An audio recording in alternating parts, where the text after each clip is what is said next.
On this episode of Gadget, we continue our CES coverage. Plus, we give you a little peek at a new bite of the week, an uberGeek mobile mouse.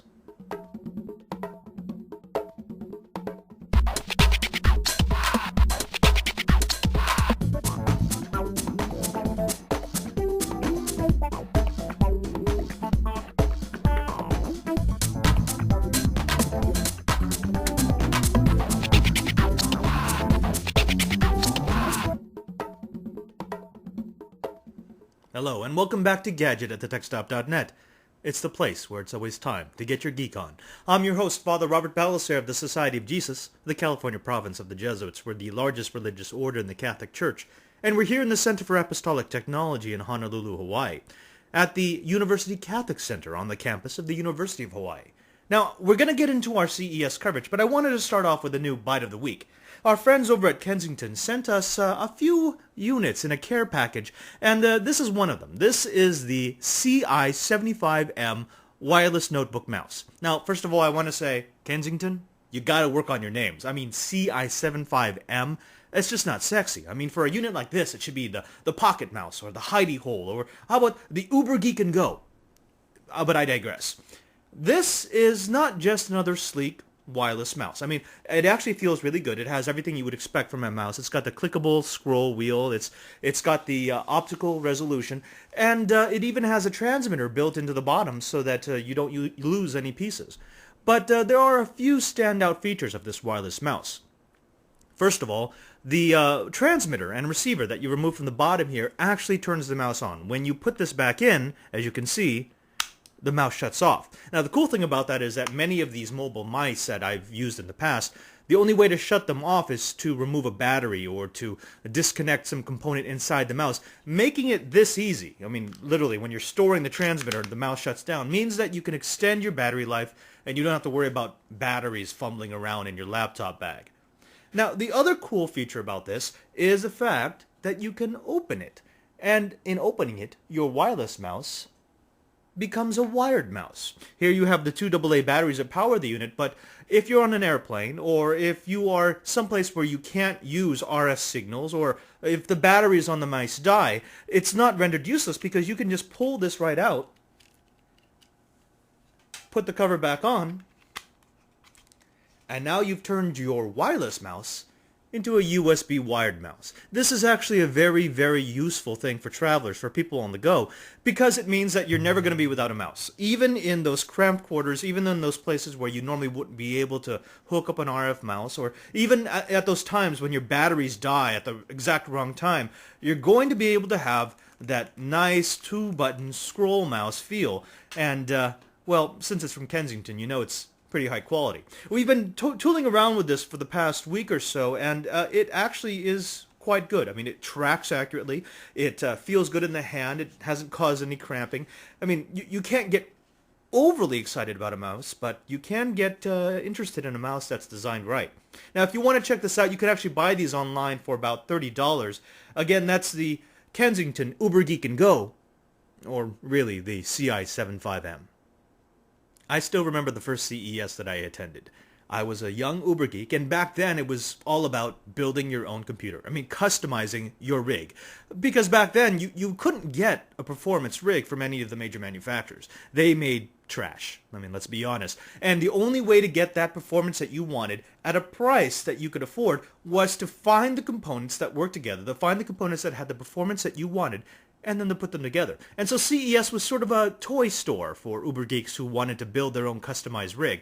You'd find the motherboard from this vendor. You'd find the video card from that vendor. You'd run around and see what the different performances were, because it put them all under one roof, and you could really find out what was king in the ring. Now, times have changed. Vendors have caught up, and you can actually buy some pretty affordable gaming rigs from companies like Dell and HP and Gateway. But that's not to say that uberGeeks don't still want to put things together every once in a while. Now, at the show, there were plenty of vendors. There was ASUS, there was Tie-In, there was Supermicro, there were case vendors, power supply vendors. Intel and AMD were both there. But the booth that we tried to stop by was CoolIT. You see, CoolIT started up about 3 or so years ago, and since then they've provided some very high quality, high reliability water-cooled solutions. And this is what we saw. Hi, I'm Jeff Lyon, CEO of CoolIT Systems, and we're here debuting a bunch of products at the CES 2008. What we have here for a new CPU cooler lineup, actually first starting off with the low-cost unit we're introducing is the Pure. The Pure, we've actually taken a lot of our technology that we developed for the rest of our CPU coolers and actually attached it to a radiator-based system. So there's actually no thermoelectrics attached to it. It's very low power, it's silent, and it's optimized to actually be in a position to cool even today's quad cores. This will be retailing out there for approximately $125 depending on where you buy it. Next, we actually have a brand new flagship product. We debuted our company to the world at the CES actually 3 years ago with the FreeZone product. FreeZone was fantastic and able to keep up with all the CPUs of the time. Well, things have changed a little bit, and so have we. We actually now have the FreeZone Elite, which has an increased heat dissipation capability of up to 250 watts. It also includes some very sophisticated software and a hardware link that will actually connect via USB to your motherboard and allow you to control your cooling system through software. We call it the MTech control system, and one comes standard with every FreeZone Elite. The FreeZone also has actually an improved fan mount, which is a 120 millimeter fan, 38 millimeters deep, and it has an ability with the MTech control to actually speed up and slow down the fan to suit your taste to keep it as quiet as possible. So when we move over here to the software, we can actually see that it's regulating right now at 90% tech power and 90% fan power. If we actually take the setting and increase the coolant target temperature, it's actually targeted at 20 degrees, and we have the coolant over here sitting at 19°C. Room temperature in here, by the way, is probably about 23 or 24, so we're actually chilling the coolant well below ambient, even with a quad core overclocked. So it's a nice capability. So what we're going to do is actually increase that temperature. It would be totally safe and totally fine for the coolant to be regulated at a much higher temperature, because you're always going to have a slight delta between the coolant temperature and the core. So it'll actually start dissipating the power going into the tech and to the fan. It'll quiet the system completely right down, and then you're actually going to be in a nice quiet environment with it optimized but still chilling quite effectively. Another thing I'd like to show off here is our VGA cooler. We actually have a brand new product here. It's called the reference system. It's a dual drive bay rad box. It's fully integrated with the pump, fans, reservoir, radiator. There's no techs in this one. And it's connected with one plug so that it can actually take your dual crossfire or NVIDIA SLI system and keep it chilled and overclocked with also a self-regulating fan so that it's always going to be as quiet as possible. Well, that's our new lineup here at the CES. We're pretty happy to be in a position to debut these and also mention that they're all now available and shipping. So we're looking forward to the customer response, which so far has been absolutely great. Thanks for coming to see us.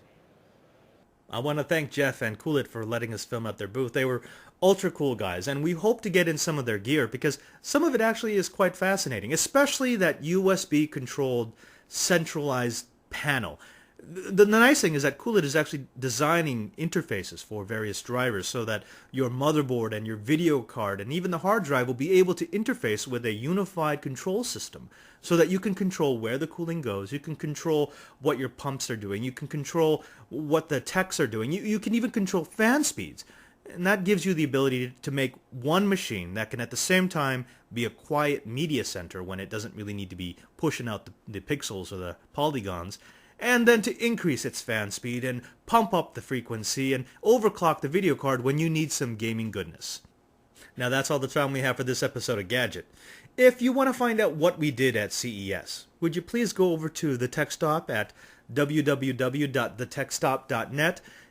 Click on the CES tab on the front page and you'll be able to see all the stories that we wrote from the show. If you want to find out more about our products and our reviews, you can also go to www.thetechstop.net, click on the Gadget tab, and you'll be able to download all of the high-resolution versions of our episodes. When you'll be able to find things like the Kensington uberGeek and Go mouse. Well, thank you for stopping by, and remember, there's no uberGeek without you.